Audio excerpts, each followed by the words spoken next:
October 23, 1942, El Alamein, Egypt. Erwin Rommel stood over the map and understood something most people miss when they talk about North Africa. The battle that was about to explode in front of him had already been decided somewhere else. Not because the British had more men. They usually did. Not because their tanks were magically better. They weren't. It was simpler, and it was uglier. Rommel's armored force could only move as far as the fuel in its tanks. And by the time Montgomery's 8th Army was ready to attack, Rommel's panzers had fuel for only a limited amount of maneuvering, roughly a short sprint by Desert War standards. Montgomery, on the other hand, had fuel in depth. He could burn gas all day if the plan demanded it, and that meant Rommel commanded a mechanized army that was starting to lose the ability to mechanize.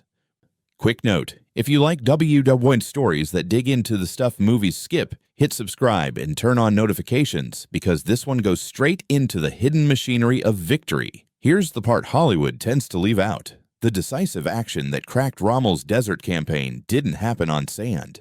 It happened north of it, across the Mediterranean lanes between Italy and Libya. For well over a year, British submarines, aircraft, and intelligence teams worked those routes like a slow, grinding vice, hunting the ships that carried the one thing Rommel could not fight without: fuel. When later films showed Americans winning the Desert War in a clean, heroic sweep, they weren't showing the long campaign that made Rommel brittle in the first place. They weren't showing the convoy war.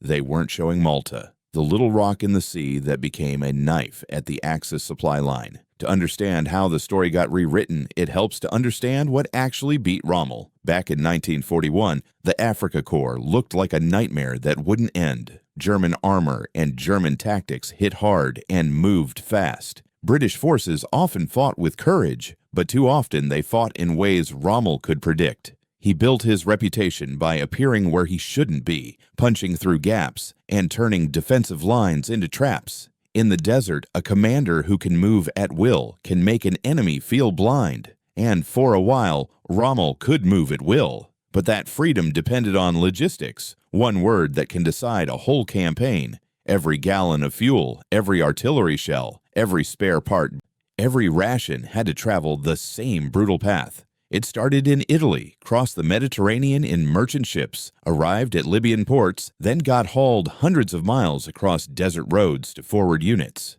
It was a supply chain stretched tight, with no slack. Axis planners convinced themselves it would hold. By late 1941, they had reasons to feel confident. France was out of the fight. The Balkans had been secured. The Royal Navy had taken real punishment from air attack and couldn't just park battleships everywhere. From Rome's viewpoint, the Mediterranean looked like an Axis-controlled highway, but there was one obstacle sitting right on the route: Malta. This small island fortress wasn't just a dot on a map. It was a fixed base placed almost perfectly to strike shipping going from Italy to Libya.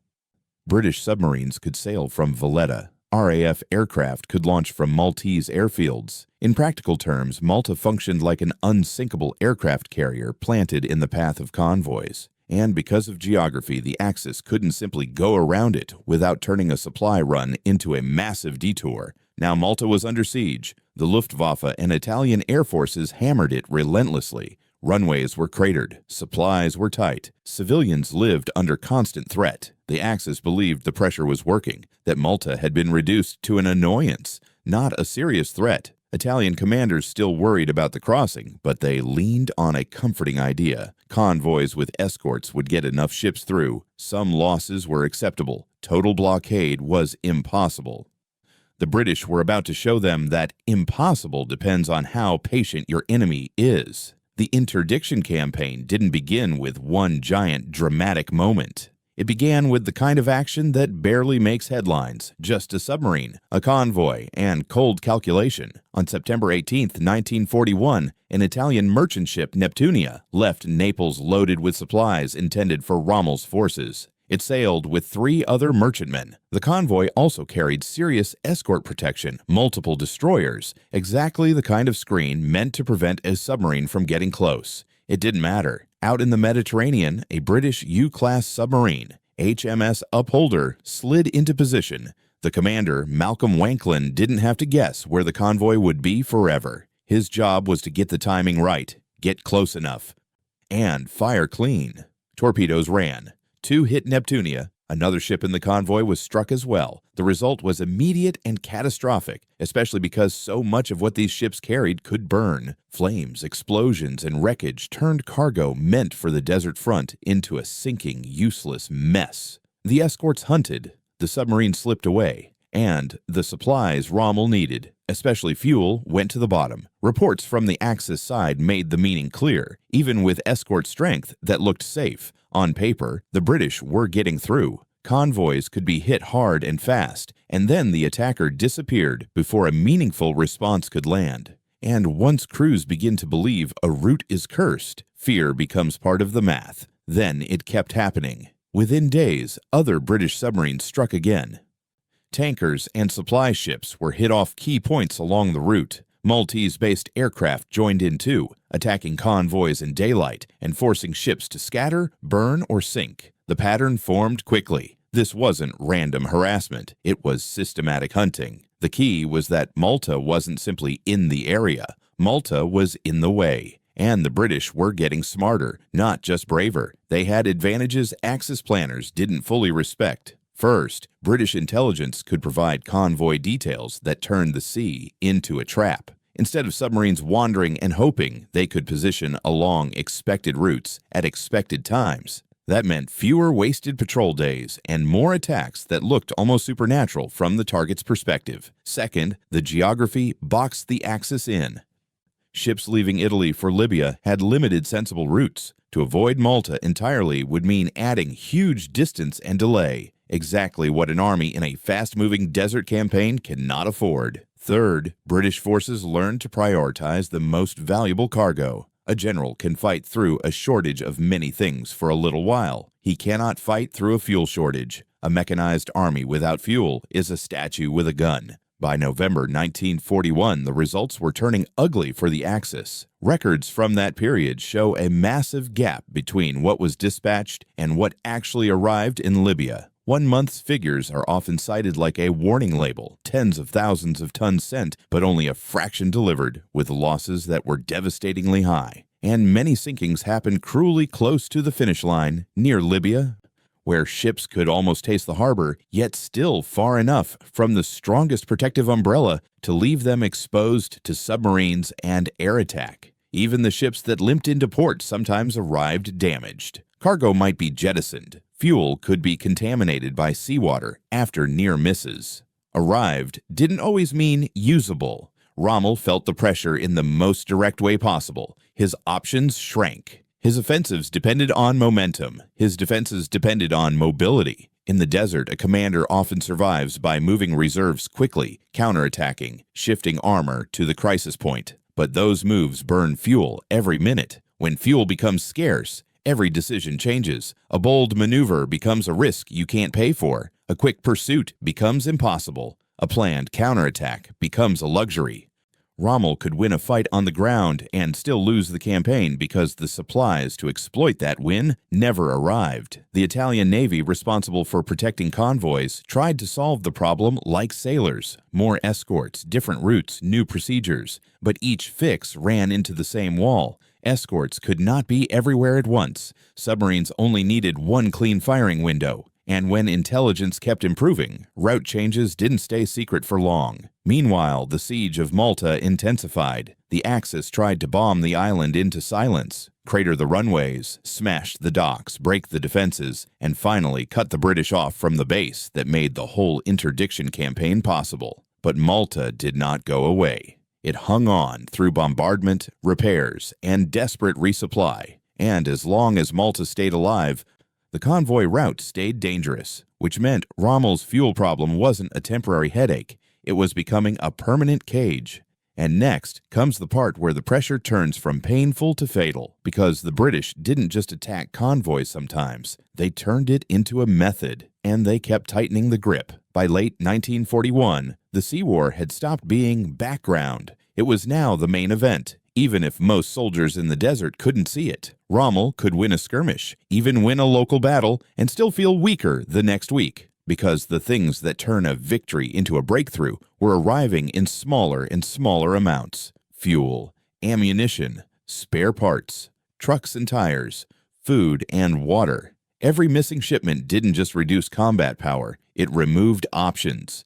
And options are what made Rommel dangerous. Axis planners had built their whole North Africa plan on a single assumption: enough ships would get through. The British were tearing that assumption apart in pieces, one convoy at a time. The worst part for the Axis was how unfair it felt. A convoy could sail with destroyers around it, officers confident in the escort ratio, crews told the odds were fine, and then a submarine would punch holes in the logic with a handful of torpedoes. Aircraft would appear at the wrong moment, forcing ships to break formation and scatter. Escorts would race around chasing shadows while the real attacker slipped away. That repeated pattern wasn't luck. It was a system. The British didn't have to blanket the Mediterranean. They only had to dominate the narrow part of the problem: the predictable routes from Italian ports to Libya. And they had two tools that made it far more lethal than a simple patrol and search campaign. One was positioning. Submarines and strike aircraft operating from Malta were already close to the lanes. The other was information. British intelligence often provided enough hints about when convoys sailed and where they aimed to go that searching became waiting. To Axis crews, it felt like the British could see through the sea. By early 1942, fear was becoming a measurable factor. Merchant sailors were not combat troops in the heroic movie sense. They were men who knew what happened to ships hit in the Mediterranean: burning fuel, collapsing hulls, cold water, and very little time. Some crews tried to dodge sailings. Others boarded anyway because they were ordered, even when they believed the route was turning into a death corridor. And while that fear spread, Rommel's battlefield reality tightened. A mechanized army lives on mobility. Tanks and half-tracks are not just weapons, they are movement. You use them to shift the center of gravity, to trap an enemy, to counterattack before he settles, to withdraw before you get pinned. In the desert, movement is survival, but movement is paid for in fuel. So the Sea War didn't just reduce Rommel's strength. It changed his style of war. It forced him to fight like a man constantly watching the fuel gauge. When his units attacked, they couldn't always chase. When they defended, they couldn't always reposition reserves. When they tried to set traps, they couldn't always spring them at the right moment. The British weren't just cutting supply, they were cutting tempo. At the center of this was Malta, still battered, still under bombardment, still stubbornly functioning. The Axis tried to bomb the island into silence. Runways were cratered, facilities were smashed and repaired and smashed again. The civilian population lived through a level of sustained air attack that pushed endurance to the limit. But Malta held just barely, and barely was enough. Because as long as the island kept a submarine base and a launch point for aircraft, it didn't need to win a conventional fight. It only needed to keep the convoy route unsafe. British submarines became the sharp end of the spear. One boat in particular, HMS Upholder, built a reputation that spread like a ghost story among Axis crews. Under Malcolm Wanklyn, Upholder's patrol pattern was ruthlessly practical. Get information, take position, strike the most valuable targets, then disappear before escorts could score a clean revenge. In a convoy war, the most valuable targets aren't always the biggest ships. They're the ships carrying what the front cannot replace quickly. Fuel tankers were the crown jewels. If a tanker goes down, you don't just lose fuel. You lose time, mobility, and the chance to recover from the next problem. Tanks can't improvise fuel. A commander can't bluff his way through an empty supply chain. As the months rolled on, the Axis attempted to solve the crisis with escalation. They increased escort strength. That meant more destroyers tied to convoys and fewer available elsewhere. It also meant longer escort duty, more strain, more maintenance, more fatigue. But even heavier escort screens didn't guarantee safety. Submarines only needed one clean firing lane. And aircraft attacks could still force chaos, especially when ships were locked into predictable routes and schedules. They tried route changes, but route changes were limited by geography. Detours increased travel time and fuel consumption, ironically increasing the supply burden. And when intelligence kept improving, new routes did not stay new for long. They tried different convoy structures. Larger convoys could concentrate escort firepower, but also created bigger targets. Smaller convoys reduced the all eggs in one basket feel, but multiplied the number of voyages needed, exposing more ships over more days. None of these fixes addressed the core issue. The British didn't need to sink everything. They only needed to sink enough, often enough, to break the math. And by spring 1942, the math was breaking. The Axis attempted major pushes to deliver large quantities at once, an understandable move. If you can land a surge of fuel and supplies, you can buy weeks of operational freedom. So they gambled on large convoys, betting that British forces couldn't stop them all. British forces proved they could stop a lot of them. Submarines struck, aircraft attacked, ships burned, cargo went down. Even when some tonnage arrived, it often wasn't the right mix. Ammunition without fuel is still a problem if your plan requires moving armor fast and far. A tank with shells but no gas is not a tank in the way commanders need it to be. And all the while, Rommel's strategic enemies weren't in front of him. They were under the sea and in the air. That's what makes this so important. This wasn't a story of one general outsmarting another in a clean duel.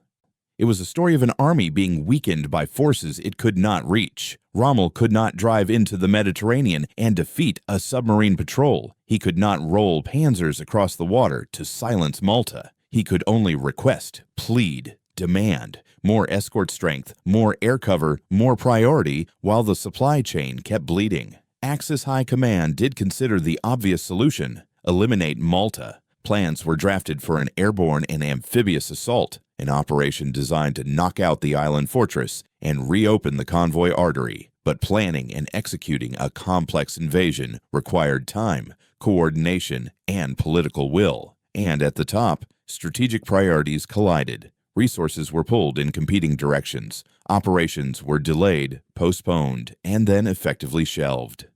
Malta survived not because it was untouched, but because the Axis could not or would not close the deal, and that survival was decisive. Because the longer Malta stayed in the fight, the more the convoy route became a grinder. Loss rates rose and stayed punishing. Ships that survived one run had to run again. Crews got worn down. Escorts got stretched. Maintenance piled up. Each trip became a risk the Axis had fewer and fewer ships to afford. By mid-1942, Rommel's campaign rhythm was visibly changing. He could still hit hard when he had fuel on hand, but sustained operations became far more difficult. He couldn't reliably build momentum. He couldn't always exploit success. And every plan had to include a quiet question behind it. How far can the fuel take us? And what happens when it runs out? That question became the cliff edge at Alam Halfa. In late August 1942, Rommel attempted to force a decision before British strength became overwhelming. His concept relied on movement, maneuvering around positions, pushing into depth, seeking to unbalance the defense and create a battlefield where German tactical quality could shine. But movement is exactly what the convoy war had been attacking. In that fight, German armor began to stall, not because it had been wiped out in a dramatic clash, but because it was consuming a limited fuel allowance with every mile. A tank doesn't have to be destroyed to be taken out of the battle. It only has to be stranded. And once tanks stop, the battlefield changes instantly. Now they're targets. Aircraft can find them. Artillery can register on them. A force that should be mobile becomes fixed. British forces with more reliable supply could operate with far fewer constraints. They could reposition, they could respond, they could keep pressure on stuck units. The imbalance wasn't just tactical, it was mechanical. Alam Halfa showed the consequence of a strangled supply chain, a maneuver battle that turns into a slow bleed because one side can move and the other side can't. Rommel's armor couldn't sustain the kind of deep, fast, flexible operation his style demanded. When you can't move freely, you can't turn good tactics into big results. You can't choose when and where to take risks. The enemy chooses for you. After Alam Halfa, the direction of the campaign was becoming clearer. The British were building strength for a major offensive. Their supply routes ran through areas that the Axis couldn't cut the same way. Fuel, shells, and replacement vehicles accumulated behind the front. Montgomery could plan for sustained pressure because he could count on deliveries arriving. Rommel faced the opposite situation. His front depended on ships that were increasingly likely to be sunk. So by the time October 1942 arrived, the desert battle that the world remembers, El Alamein was coming with hidden weights attached to both sides. Montgomery's army could burn fuel to maneuver, to attack, to exploit. Rommel's army had to ration movement like it was gold. And that is where Part 3 goes. Into the moment the desert fight finally catches up to the Mediterranean War. And into what happens when Americans arrive later and the story gets rewritten in the public memory by the time Montgomery set his pieces for the offensive at El Alamein. The contest in North Africa had stopped being a fair test of battlefield skill, not because the Germans forgot how to fight, not because Rommel suddenly lost his instincts, but because the fuel situation had turned the Afrika Korps into something it was never built to be, an armored force that couldn't reliably move. Montgomery had done something far more important than come up with a clever plan. He arrived at the battlefield with the one advantage that makes all other advantages possible: steady supply. British lines ran back through Egypt and the Suez route, far from the kind of constant interdiction Rommel suffered. Tanks arrived, ammunition arrived, fuel arrived. Even if the British made mistakes, they could recover from them because they could keep feeding the front. Rommel's supply line, by contrast, had to cross a narrow sea corridor that the British had been attacking for months with growing effectiveness. And the cruel truth is that you can't be brave through a logistical choke. You can only endure it until it breaks you.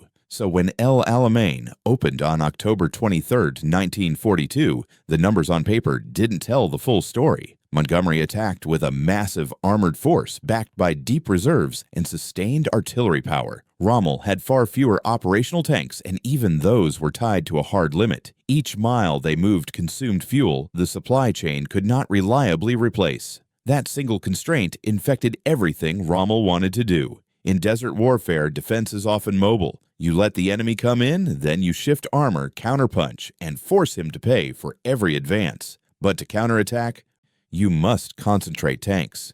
To concentrate tanks, you must move them. To move them, you must spend fuel. Rommel couldn't spend what he didn't have. He couldn't freely shift armored reserves to meet penetrations. He couldn't repeatedly counterattack to disrupt the British tempo. He couldn't easily pull units back and reposition when artillery pressure became too heavy. Every option cost fuel. Every fuel cost was a permanent decision. That's why the battle was already leaning one way before the first days were done. The Germans could still fight fiercely at the point of contact, but they were being forced into a more static posture, the very posture that made them easier to grind down. And Montgomery's method was designed for grinding. El Alamein did not have to be a flashy collapse to be decisive. It only had to be sustained pressure that the Axis could not escape. Over day after day, Montgomery kept pushing, rotating strength, feeding the front, and wearing down an opponent who could not restore mobility once it was lost. Rommel's units fought hard, but what they could not do was the thing that had saved them so many times before: maneuver away from the heaviest blows and hit back at the moment of choice. An army that can't maneuver is an army that gets measured and then broken. As the battle wore on, the situation got worse. Retreat, an option commanders rely on when they see a line cracking, was not a clean solution either. Retreat in the desert isn't a short step back. It's long-distance movement, and long-distance movement is fuel. Rommel's force was trapped in a vicious loop. You need fuel to defend. You need fuel to counterattack. And you need fuel to withdraw before you're cut off.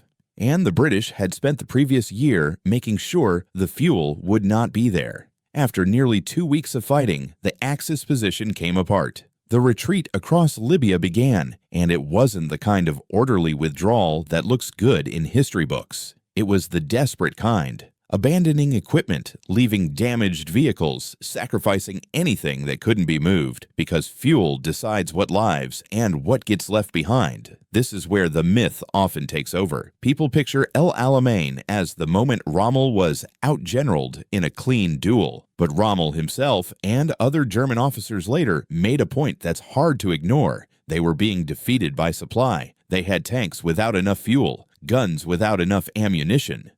Units stretched thin and forced to fight as if the campaign's clock had run out, because it had. And the part that tends to get minimized is why that clock ran out. It ran out because Malta stayed alive and because British sea and air forces, guided by intelligence, had been wrecking the very shipments that kept Rommel's desert war possible. The slow, repetitive, dangerous work, submarines in hostile water, aircraft attacking convoys, signals being broken, and routes being anticipated, had turned the Mediterranean crossing into a liability the Axis could not solve. That was the real trap.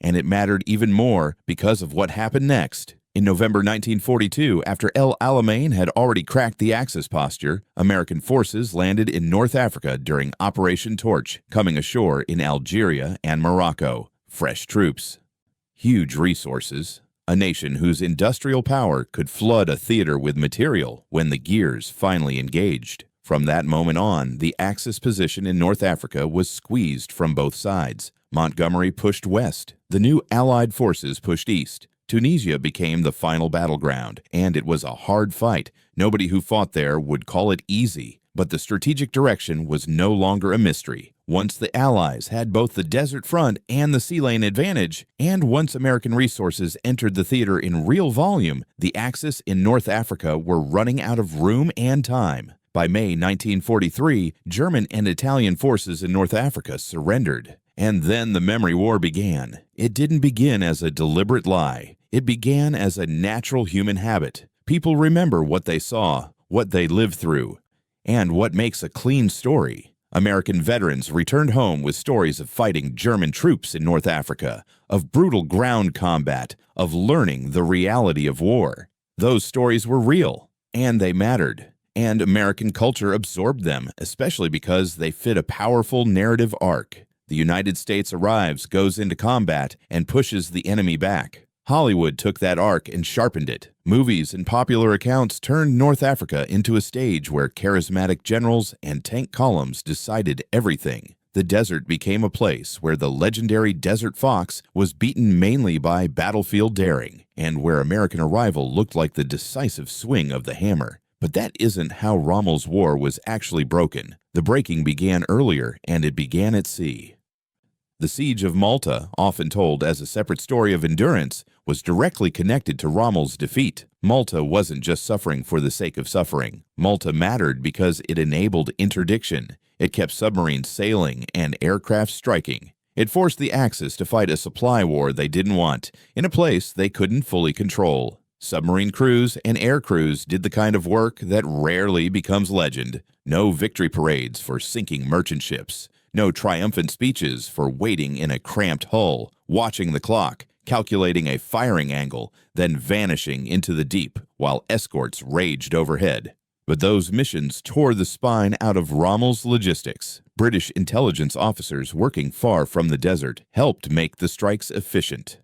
Anti-aircraft gunners on Malta kept the base alive. Dock crews repaired damage. Ground crews patched runways. Pilots took off under constant threat. Submariners returned again and again to the lanes, and many of them never came back. Some individual stories underline how stark this was. Malcolm Wanklyn, the upholder commander, became one of the most effective commerce raiders operating from Malta, sinking or damaging a huge amount of Axis shipping before he was lost with his submarine in 1942, months before El Alamein even began. His contribution to Rommel's defeat was real, but it didn't fit the kind of hero general narrative that sells tickets. Later German accounts said the quiet part out loud. Rommel himself emphasized that supply shortages were the critical factor.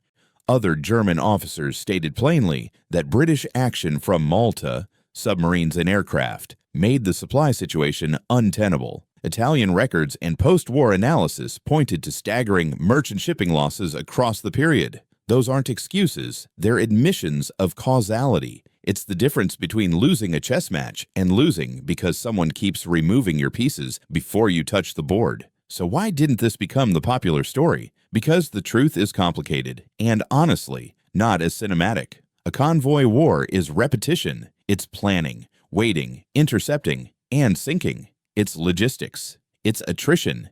It's endurance. It's a campaign where you can do everything right and still die without ever seeing the faces of the men you're defeating. That doesn't translate as easily as tank duels and speeches. And yet, it wins wars. North Africa is often remembered as the stage where great commanders clashed and one side proved itself. But the hard lesson beneath the sand is this.